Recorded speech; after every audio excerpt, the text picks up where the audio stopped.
Fear consumes me as I wondered if I have fallen asleep and in another nightmare.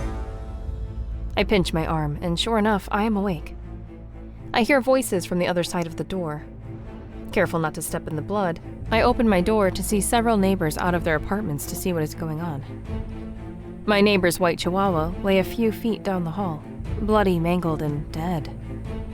My heart lurches in my throat as I hear my neighbor come out of her apartment sobbing. The poor woman loved her dog, and here it lay, no longer breathing. Not only that, my wolf is whining. Fuck me, I can't have this happen right now, I just can't. I lean down and pick up the kid in my arms and carry him out of the trail as I call for an ambulance. It doesn't take long for it to show. I help the paramedics load the kid into the ambulance. Since I'm the only witness, I go into the ambulance.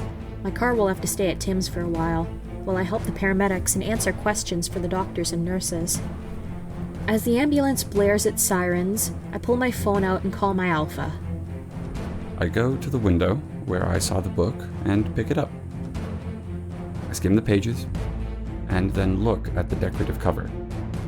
It's bluish black with wings on the front of it. There's blood dripping from the top, not real blood, just the artwork.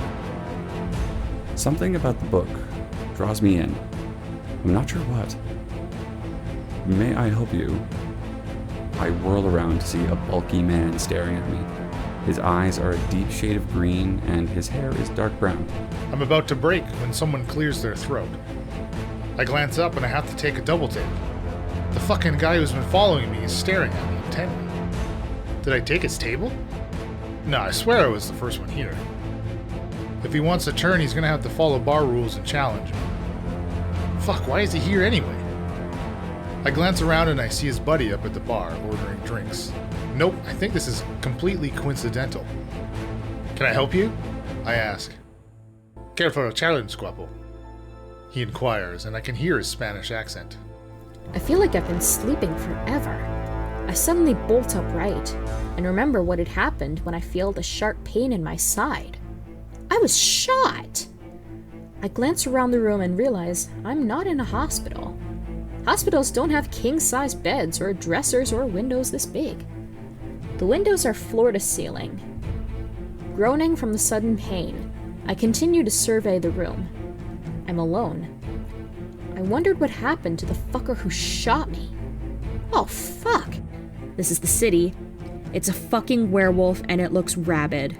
I drop my luggage and book it in the opposite direction. I can hear the beast snarling behind me. I need to move faster, or I'm werewolf food. I turn a corner and stumble. My face connects with the sidewalk and my head begins to pound. I feel a massive weight on top of me, and then everything goes black. My head hurts. I feel sick to my stomach and I smell blood. I slowly open my eyes and see a white ceiling. I'm not shy or anything, but my team knows my feelings towards werewolves, and Evan is no different, except my horny body wants to know what it would feel like to be fucked by him. I think one slayer will be enough along with your counsel, yes? Yuri inquires. As long as it's the best you have, Evan replies. Drake is, Yuri answers. Oh, fuck me, why'd he have to throw me under the bus? Although he's not wrong, I am the best slayer we have. Work is finally over and I can go and have a good time. I kind of hope Todd and Forrest are there tonight. I like hanging out with the witch shifter werewolf duo. Sometimes their boyfriends are with them, but more often than not, they come together and their boyfriends are working or doing other things. I kind of like it when they don't come. Don't get me wrong, I like Gabriel and Becker. Problem is when they do come, I feel kind of left out because I don't have a boyfriend. Todd tries to hook me up with some of his friends, but we just don't click all that well. Usually it's his college friends and not a paranormal one.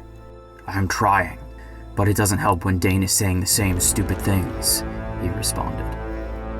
Dane means well, she answered, his crystal blue eyes wandering to her brother Dane. Whatever, Dane snapped, standing up from the dining table and heading to the front door. And where are you going? Jacob asked, glaring at Dane with his own crystal blue eyes. Out! He bellowed, slamming the door behind him. Damn, and I thought I was a kid. Evening, Dane, Hades smiled. Is it? I can never tell, he growled, sarcastically pulling out a chair.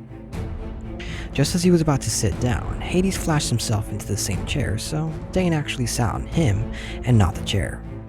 He tried to get up, but Hades had his arms wrapped around his waist. Hades, he groaned. Yes, he claimed, nibbling on Dane's ear.